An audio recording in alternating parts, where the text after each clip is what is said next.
na nga, ito na yung part 3 ng mga above ko. Lock A. Doon ka na sa faraway. Ano? Ito na nga, outfit check. Chase. Babe, wala na tayong time. So, ano na natin. Scoop, tas lagay natin sa bread. Malamang, saan ka ba ilalagay? Malamang sa bread.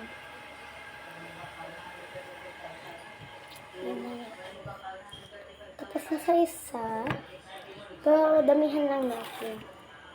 Para mas masarap. Madami mas masarap. Ayan.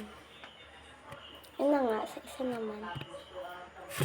Huwag kayo nag-wash ako ng hand. Oo nga, nag-wash ako ng hand.